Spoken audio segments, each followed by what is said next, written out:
নমস্কার, আমি মায়া। চলে এসেছি আমাদের লাইফ সার্কেল চ্যানেলটিতে নানান রকম গল্প ঘটনা শোনাতে। আজকে আমাদের সাথে রয়েছেন বেহালার এক বাসিন্দা, স্কুল ছাত্রী। ওনার বয়স হবে 15 কি 16। তো উনি আজকে আমাদের সঙ্গে ওনার জীবনের ঘটে যাওয়া একটি ঘটনা শোনাবেন, যা আমি আপনাদের সঙ্গে শেয়ার করতে চলেছি। হ্যালো। হ্যালো, নমস্কার। নমস্কার, আপনি কোথা থেকে বলছেন? আমি বেহালায় থাকি। আচ্ছা, তো আপনি কন্ট্যাক্ট করলেন কিভাবে? আমি ইউটিউব দেখছিলাম, দেখতে দেখতে হঠাৎ করেই তোমার ভিডিওটি আমি দেখতে পাই। তো সেখানে তোমার কথাগুলো শুনে আমার মনে হলো যে জীবনে তো অনেক কিছুই ঘটনা সবার কাছে থাকে। তো আমার সেই থেকে মনে হলো একটি ঘটনা আমি তোমাকে শোনাতে চাই। তার জন্য তোমার যে কন্ট্যাক্ট নাম্বারটা দেওয়া ছিল, তো সেখান থেকেই আমি কন্ট্যাক্ট করি। বাহ, আমার বেশ ভালো লাগলো। তো এটা আমার প্রথম এপিসোড, তো আমি আপনার গল্প শুনবো, অবশ্যই শ্রোতারাও শুনবে। তো শোনার আগে আমি বলতে চাই, সবাই কিন্তু অবশ্যই পাশে থাকবেন এবং চ্যানেলটা লাইক সাবস্ক্রাইব করবেন। তো আমরা ঘটনাতে আসি। আমাদের জয়েন্ট ফ্যামিলি।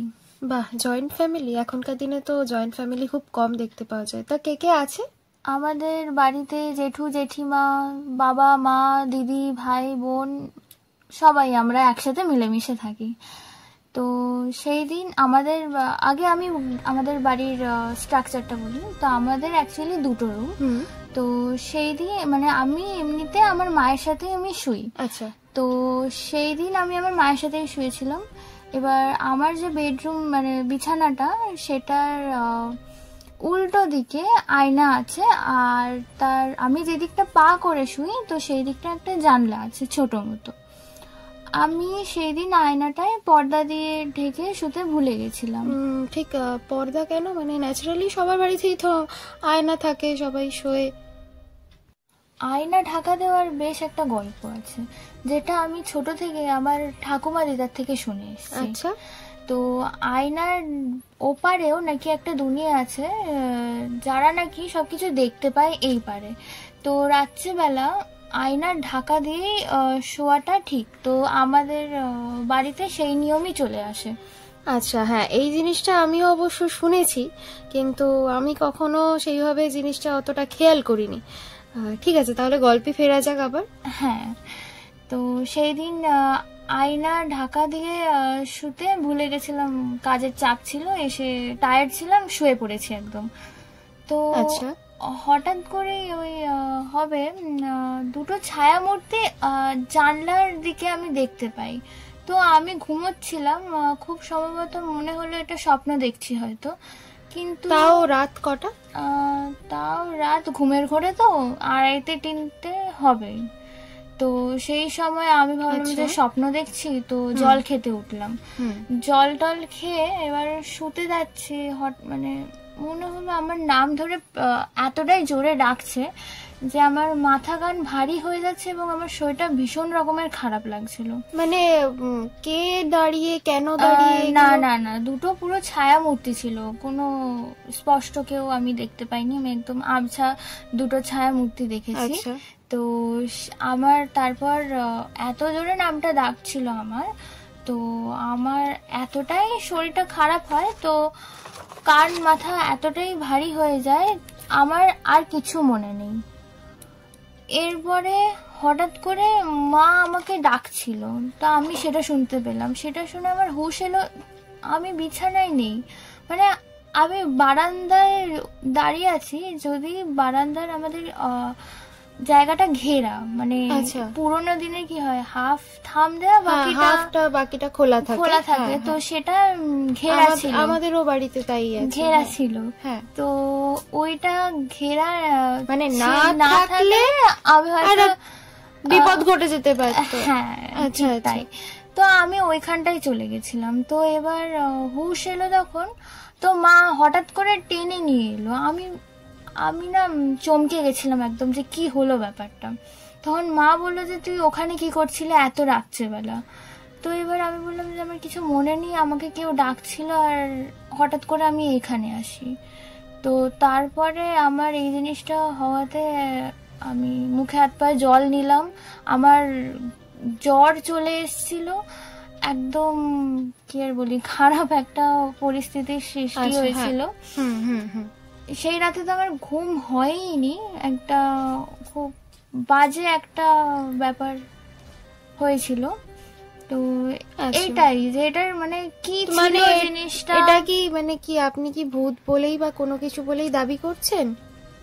না না, আমি সেরকম কিছু বলে দাবি করছি না, কিন্তু জিনিসটা কি ছিল না ছিল আমি কিচ্ছু জানি না।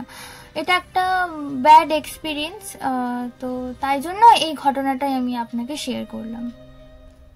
বাহ, বেশ ভালো লাগলো জেনে, আপনার সাথে কথা বলেও খুব ভালো লাগলো। আশা করছি বাজে এক্সপিরিয়েন্স নয়, আপনার যদি জীবনে কোনো ভালো এক্সপিরিয়েন্সও থেকে থাকে আপনি অবশ্যই শেয়ার করবেন। অবশ্যই আপনাকে আমি জানাবো। কল রেকর্ডিং তো চলছেই লাইভ, তো আপনার সঙ্গে কথা বলতে বলতে একটা জিনিস, আপনার কথা শুনতে শুনতে একটা জিনিস আমার মনে হলো যে আপনার আমার গলাটা না খানিকটা সিমিলার। যেই শুনবে ভাববে হয়তো একটা মানুষই কথা বলেছে, কিন্তু অনেকটাই কাইন্ড অফ আপনার আমার গলার আওয়াজটা অনেকটাই সিমিলার। শুনেছি যে একরকম দেখতে 7 জন মানুষ থাকে পৃথিবীতে, কিন্তু এ তো ভয়েস ম্যাচ করে যাচ্ছে। হ্যাঁ, আপনার সাথে যখন আমি কথা বলছিলাম আমারও কিছুটা একই লেগেছে বলতে পারেন। যাই হোক, আপনার সাথে কথা বলে ভীষণ ভালো লাগলো। আমার প্রথম এপিসোড, আপনি আমার প্রথম কি বলবো, আপনি আমার প্রথম বক্তা বলুন, শ্রোতা বলুন, যে বা আমার সাবস্ক্রাইবার বলুন। আপনাকে অসংখ্য ধন্যবাদ আমার চ্যানেলে এভাবে গল্প শোনানোর জন্য। গল্প নয়, অবশ্যই ঘটনা।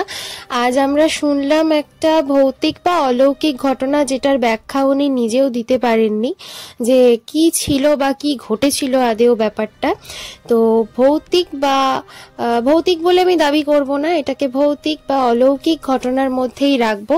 এছাড়াও আশা করব আপনারা সবাই, দেওয়া আছে কন্ট্যাক্ট নাম্বার, ওই কন্ট্যাক্ট নাম্বারে যোগাযোগ করবেন এবং নিজের জীবনের অলৌকিক হোক, ভৌতিক হোক বা নিজের জীবনের এমন কিছু কথা যা সারা জীবনেও কাউকে বলা যায়নি, এখানে বলে নিজের জীবনের মানে কষ্ট বা দুঃখ যেটাকে অনেকটাও কমাতে পারবেন, এরকম জীবনের ভালো খারাপ এক্সপিরিয়েন্স, ভালো খারাপ জীবনের ঘটনা শেয়ার করতে পারেন লাইফ সাইকেলে।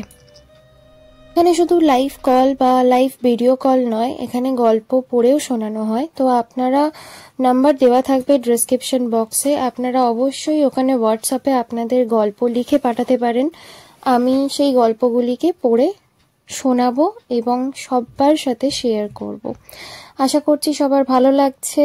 আমার প্রথম এপিসোড এটা, এরপরে আরও নতুন নতুন এপিসোড নিয়ে আসবো, আরও নতুন ঘটনা নিয়ে আসবো। আশা করছি পাশে থাকবেন, লাইক শেয়ার ও সাবস্ক্রাইব করতে ভুলবেন না। আজকের এপিসোড এখানেই শেষ করলাম।